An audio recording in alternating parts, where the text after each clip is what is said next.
All right. Hey, good morning, everybody. I found a wonderful museum here, and behind me is a relief sculpture of some Canaanite horse chariots, war chariots, maybe similar to the ones that are in our book. But we're going to talk about this. Is a perfect place to read. I asked the docent if I can just set up here and do a little filming. They said sure. So they were very nice, very helpful. So I'm going to read chapter 18, the hosts of Canaan. And by word host, they mean army, like the armies of Canaan, okay?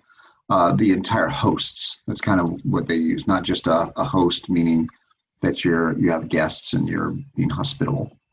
All right, so we will get there. And we learned after Sisera kind of appealed to Uriah's past and his his who he is, his nationality, his ethnicity, that his pride in being a Hittite, his family history.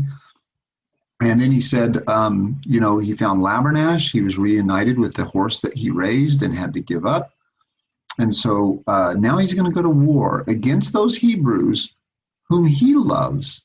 So he wants to be loyal to his dad's friend, but he's also not wanting to betray or at least go to war against people like Jotham, who's become his friend, like Barak bin Abinoam, and Tamar, the girl he loves. All right, so very, very tough situation. He doesn't want to go out and fight. He doesn't want to do that. All right, but here he is kind of stuck in that position. All right, chapter 18. I'm going to start reading now. I wasn't reading, I was just getting you caught up, so I don't think I'm reading some other book. All right, this is the book I'm reading, Hittite Warrior, and I'm going to start right now. The hosts of Canaan. In the days that followed, I saw little of Sisera. It was a time of quiet in Harosheth. The great men of the town conferred together, and the people gathered about the walls of the great house and the council chamber, hoping for scraps of news. Every day, runners left the city with messages for other inland towns like Megiddo and Tanakh. The air about the city was often alight and smoky with fire signals. I was to serve in the hosts with the heavy chariots. Heavy chariots. They have a light chariots and heavy chariots. But my training would not begin till we had marched out and the armies had gathered at their appointed meeting place. So for the next few days, I was much alone. The mother of Sisera, with whom I would have liked to talk because she was a Hittite, was kept secluded with her maids behind her lattice windows in the manner of Hittite women. The servants were not as they had been in the house of Ethbal, where they would gossip as freely as the day was long. Here they seemed sullen and afraid, and I understood why. On the morning that one of them was taken into the huge courtyard and beheaded in the sight of all the rest, he had, I learned, broken a vase of which the head wife of Sisera was fond. So they cut off his head because he broke a vase. Pretty rough. So all I had to talk with was Mehmet, the black man. He too seemed sad and sullen, but was not afraid.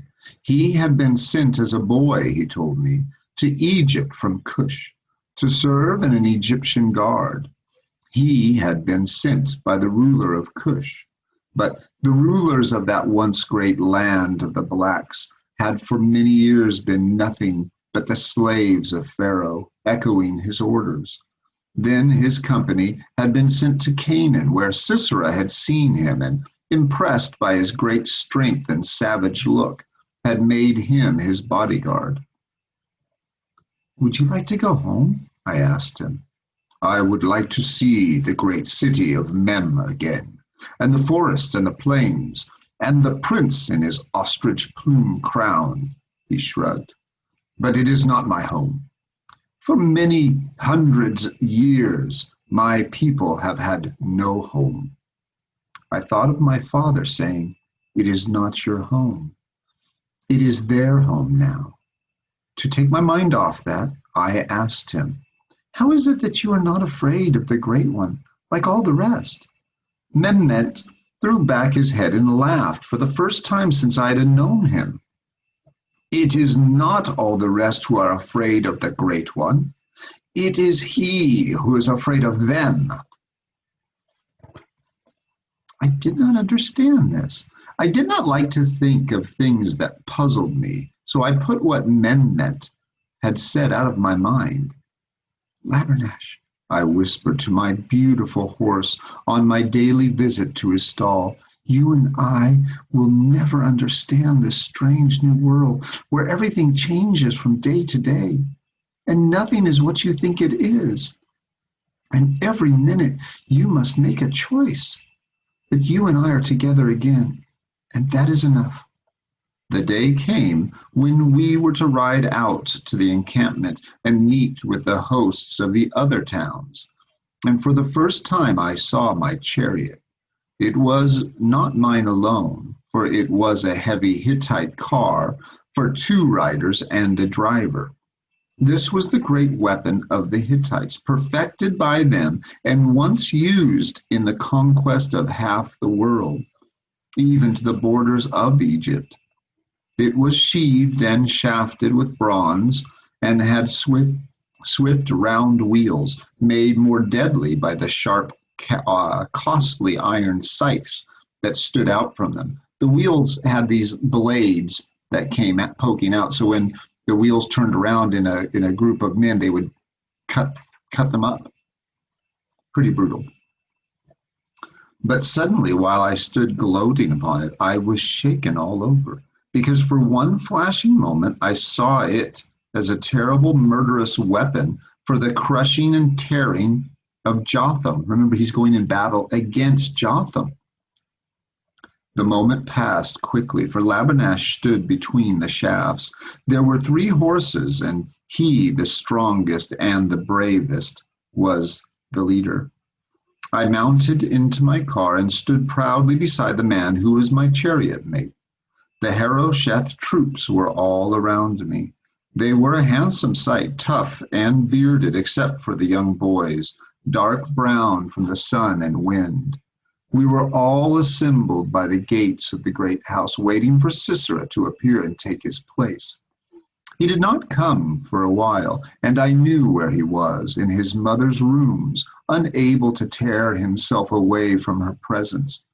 For of all people in the world, Sisera loved his Hittite mother best. When he finally appeared, cheer after cheer went up, and I thought that whatever the truth of Mehmet's words, Sisera surely did not have to fear his soldiers. He mounted into his light chariot, shared only by Mehmet, who stood straight and still as an ebony statue. For a moment, nothing of either of them moved except Sisera's black eyes, which swept us all with their expressionless gaze. Then the Great One raised and lowered his arm in a swift gesture. The men began to march and the chariots to roll. Many people were crowded into the main street of the city to watch us go out. Palm leaves were waved before us and heads were thrust through windows. We came to the city gates, and I closed my eyes against the sight of the place of execution where such a short time ago I had expected to die beneath the crushing stones. Even now, executed men were hanging head downward from the walls. The sun streamed down upon me, and Labernash was in the traces before me. Still, I turned away my eyes. The encampment of the hosts of Canaan was not far from the city. Its dark tents rose ominously, and all the ground within their circle was kept neat and unlittered, and as was pleasing to the gods. My chariot mate and I were to share a tent with 2 other young men.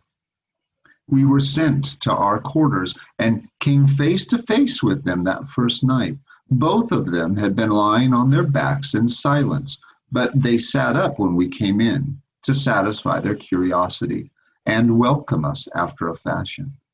So I want you to pay attention to these soldiers that they're with. Okay, you have the driver of the chariot, you have Uriah, and then he's going to meet two other people that they're going to share the tent. And this is important, so I want you to kind of pay attention. To my surprise, I saw that one of them was a Hittite, with his hair braided in the Hittite manner, from the north somewhere, I suppose, judging by his fair skin and light-colored eyes. Harwindulus of Sinua, he introduced himself sourly. Sinua was on the Black Sea of the north, and the Sinuans were a rough, suspicious lot who kept to themselves with their fish. This one, said Harwindulus, pointing to the other young man, calls himself Moses. He is an Egyptian. He spat. So he spat out because, remember, the Hittites think the Egyptians are all accursed, evil people. I stopped myself just in time from making a sign against evil.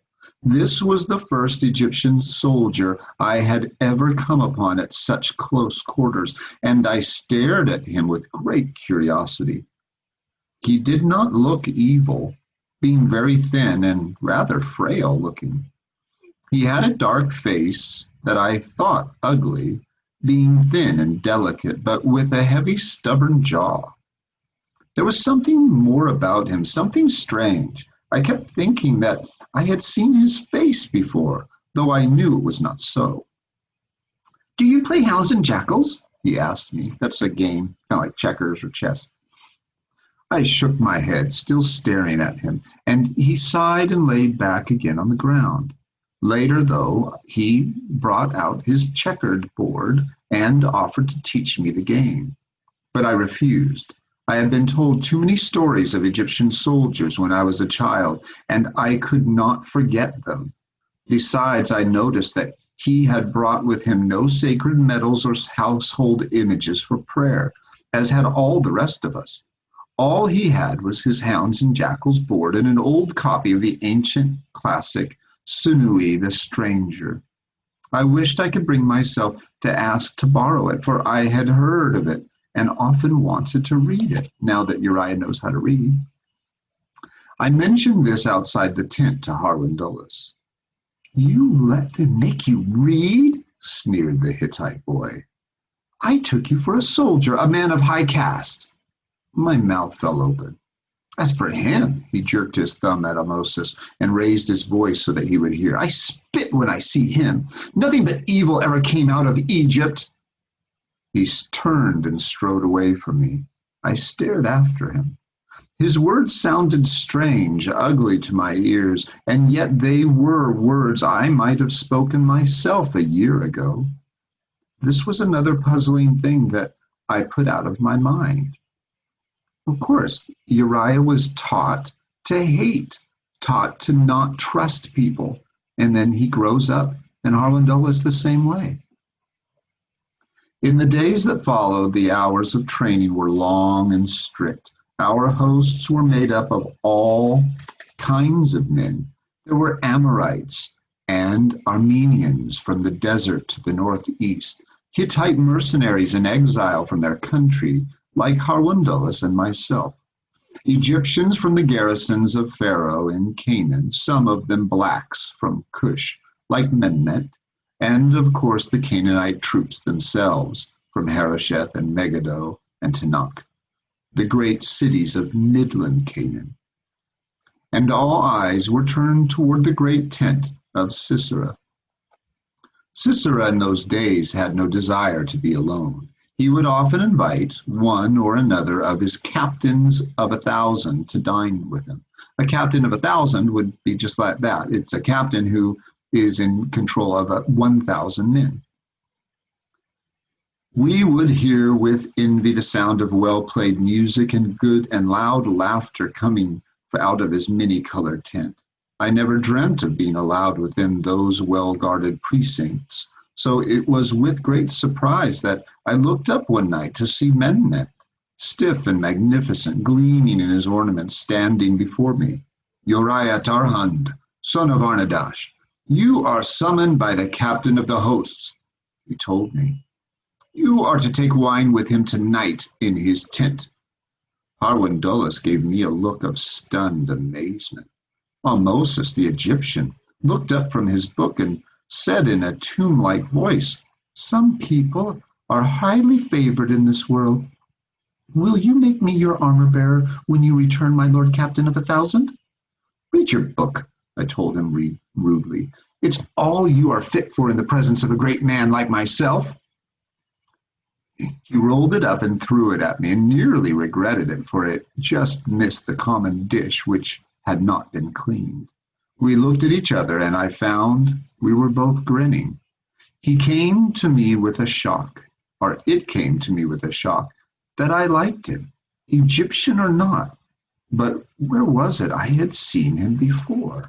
So he's realizing, after growing up and hating Egyptians, he finally meets one, gets to know one, and is finding himself liking him, kind of like Philip with Timothy. Then I followed Menmet, and the feeling of excitement came over me at the thought of entering the great tent of the captain of the hosts.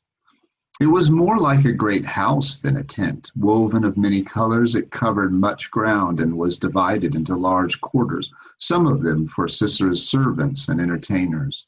Inside, it was furnished with costly rugs and the finest of carved and inlaid furniture. The image of Dagon that had been brought from Gaza was there for Sisera to offer to, of polished ebony with a head of lapis lazuli, and Sisera was there too, dressed as for a feast. But the tent was cleared of all except him and me and Menmet, who stood silently in a corner, and the girl musician who offered me wine in a cup of polished bronze. "Drink, Uriah Tarhand," said Sisera. There was a look in his eyes that I did not understand. Wondering, I obeyed him, draining the cup to the last drop. The girl took it from my hands and slipped away.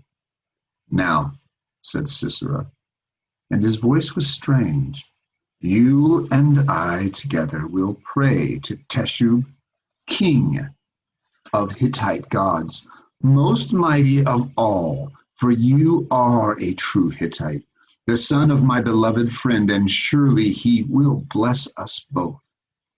In the corner was the stone-cut image of Teshub as the bull, and it was to him we went, not to the gleaming image of Dagon. Meat burned on the little altar before him, and we bowed ourselves to the ground before it. Sisera pressed his ring with the double axe to his lips, and we whispered the invocation, "O thunder god, O my lord." And nothing else was heard but the hissing of the meat on the little fire. And though I did not know it, that was the last time I was ever to offer my heart to Teshub, god of the northern forests of my ancestors, god of the double axe. When it was over, I looked at Sisera with all my questions in my eyes, and as if I had spoken, he answered me. "We move out in the morning," he said in his calm, flat voice. "Say nothing to anyone else. They will know when the sun comes up." My heart beat faster. The day was at hand. Soon I would know what a battle was. My heart beat fast. Oh, I already said that. "One more thing," said Sisera. "If I should not come home to Harosheth, for who knows the will of the gods, you must go to my mother. Remember, she is a Hittite woman." He looked at me, or he looked like a man who had just seen an omen, and suddenly I knew what the look in his eyes was. It was a look of fear, but that could not be, I told myself. It would not be half-armed wandering tribes from the hills of Canaan who would have the glory of the death of Sisera. But Deborah and Barak and the Hebrew God came into my mind, and suddenly the thought came to me that even I might die. And what then? I did not like to think of the dark, sad underworld that the priests told of, Sheol, as it was called by the Canaanites. The mother of Ethbal said that in Egypt they taught that the very good would live with the gods themselves, but that the wicked would be condemned to a lake of eternal fire. Well, I told myself, I had never done anything very wicked. Besides, after that one moment, I knew I was not going to die. In the morning, we were assembled into corps, with the squadrons of the chariots in the front ranks, flanked by the bowmen on foot. I whispered to Labernash and talked to the charioteer of how to handle him. There is no holding him, I said, but he understands the slightest touch of the reins. Remember, he belonged to the 4th Arnuwandas and the 2nd Subliuliuma of Great Hatti. The captain of the hosts had 2 dark horses from Egypt in the shafts of his light chariot. He was swathed in the Tyrian purple that I had always envied, till I had smelled the dye houses and heard of the blinded men who pulled the grindstones and did not last long at the work. The sun gleamed on his armor until suddenly a shadow came across it. It's raining, I said in surprise. It's too late for the heavy rains, said our charioteer. It won't last long. My chariot mate had not yet arrived, and the charioteer told me he would not. At the last moment, he said, he had been transferred to another squadron and replaced by a new man. But why? I said. He and I have trained together. My charioteer, who knew everything before anyone else, said that this new man had come late. He was from another city, he said, and had offered himself to the hosts of his own free will as an atonement for some sin or other. Because he was a man of rank, he must serve with the chariots. It's too bad, said the charioteer, but you are a skillful chariot man. So our captain of 100 is putting this green one with you. Here he is now. Green means someone who's new at something. I turned and saw standing before me a graceful young man with a handsome pale face and a mouth that looked as though it had never smiled since the beginning of time. It took me a moment to realize that it was Hannibal ben Ethbal. Hannibal ben Ethbal, the merchant, the boy who he saved on the in the caravan from the robbers. Do you remember? And then he went into the house of Ethbal. Hannibal is there. Hannibal ben Ethbal. So he meets him again.